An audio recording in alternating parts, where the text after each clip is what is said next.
وقعت جريمة مروعة في بغداد يوم أمس السبت أدت إلى مقتل طفل عمره 7 سنوات بعد تعذيبه على يد زوجة والده، بحسب ما نقلت الشبكة العراقية لحقوق المرأة عن مصدر أمني.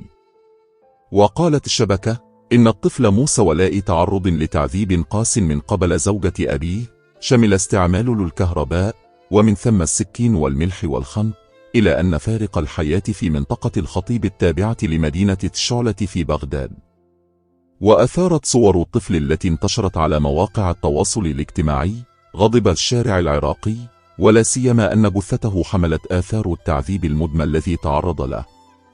وأشارت الشبكة نفسها نقلا عن المصدر الأمني أن المتورطة بالجريمة لم تعاني من أي أمراض نفسية أو عقلية، وأردف المصدر أن الأجهزة الأمنية تمكنت من القبض على زوجة والد الطفل لاستكمال الإجراءات التحقيقية وإحالتها إلى الجهات القضائية المختصة.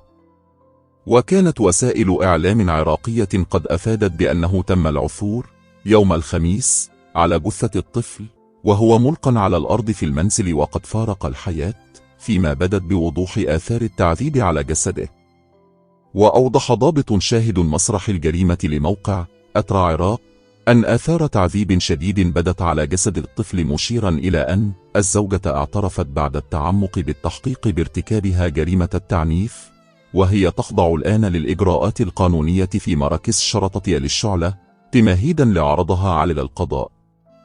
ونقلت القناة العراقية اليوم الأحد عن شهود عيان أن عائلة والد الطفل رفعت دعوى ضد زوجته بعد أن تمكنت الشرطة من اعتقالها أثناء محاولة الفرار من المنطقة، وبأن والد الطفل يعمل ضمن إحدى الأجهزة الأمنية الرسمية.